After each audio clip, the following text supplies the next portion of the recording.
சென்னை அம்பத்தூரில் இயங்கி வரும் டாஸ் தொழிற்பேட்டை ஊழியர்கள் போராட்டத்தில் ஈடுபட்டிருக்கிறார்கள். இது தொடர்பான கூடுதல் விவரங்களோடு இணைகிறார் செய்தியாளர் கண்ணியப்பன். கண்ணியப்பன், விவரங்களை பதிவு செய்யலாம். என்ன கோரிக்கைகளை முன்வைத்து போராட்டம்?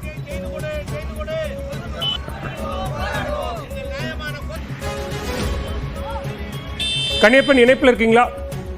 டாஸ் தொழிற்பேட்டை ஊழியர்கள் தற்போது அம்பத்தூர் மாநகராட்சி அலுவலகத்தை முற்றுகையிட்டு போராட்டத்தில் ஈடுபட்டிருக்கிறார்கள்.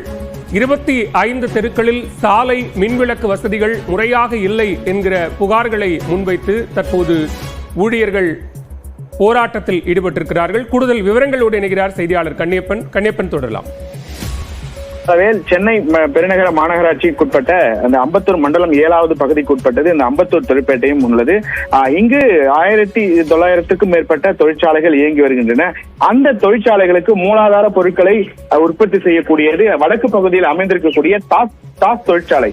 இங்கு சுமார் 300க்கும் மேற்பட்ட தொழிற்பேட்டைகள் அமைந்திருக்கின்றன. சிறு குறு தொழிற்சாலைகள் இந்த பகுதியில ஏராளமாக அமைந்திருக்கின்றன. இங்கு உள்ள 25க்கும் மேற்பட்ட சாலைகள்ல தெருவிளக்கு, சாலை வசதி உள்ளிட்டவைகள் முறையாக செய்யப்படவில்லை. இதற்கு காரணம் கடந்த 1.5 ஆண்டுகளாக நடைபெற்று வரக்கூடிய மழைநீர் கால்வாய் அமைக்கும் பணியால் இங்கே இந்த அடிப்படை வசதிகள் இல்லை எனவும் இந்த பகுதியில் வெளிநாட்டு முதலீடுகள் குறைவாக உள்ளதாகவும் தெரிவிக்கின்றனர்.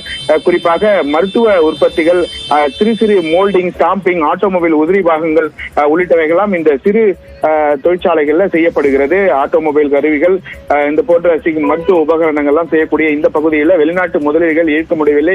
வெளிநாட்டிலிருந்து வருபவர்கள் இங்கு வருவதற்கு தயக்கம் காட்டுகின்றது என்கிற கோரிக்கையை முன்வைக்கிறாங்க.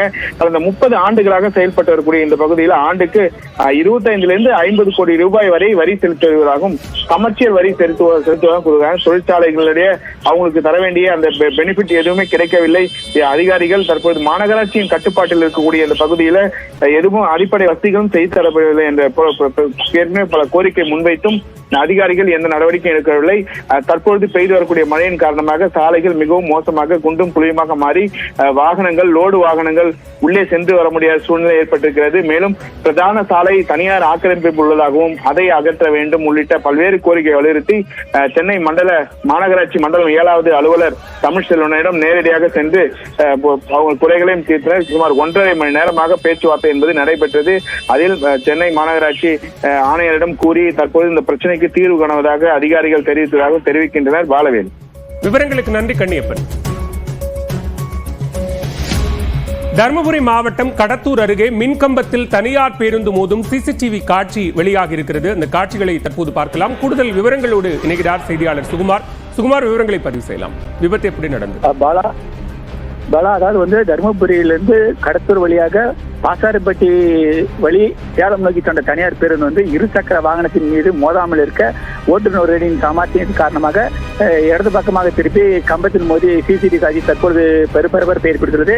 அதாவது தருமபுரியிலிருந்து ஒரு 30 பயணிகளுடன் கடத்தூர் வழியாக சேலம் நோக்கி சென்ற வழி பாசாரிப்பட்டி என்ற இடத்தில் வனப்பகுதியில் ஒரு வழி சாலையாக இருக்கிற அந்த பகுதியில் சென்று கொண்டிருக்கும் பொழுது திடீரென்று இருசக்கர வாகனத்திலிருந்து அரூரை நோக்கி ஒருத்தர் வளையும் பொழுது அந்த நபர் மீது மோதாமல் இருக்க ஓட்டுநர் இடது பக்கமாக திருப்பி கம்பத்தில் மோதி சிசிடிவி காட்சி இப்படி வெளியாகிறது.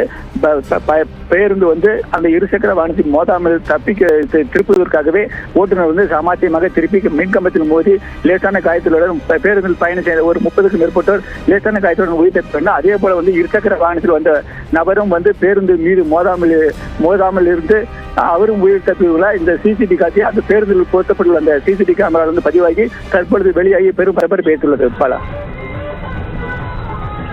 விவரங்களுக்கு நன்றி சுகுமார்.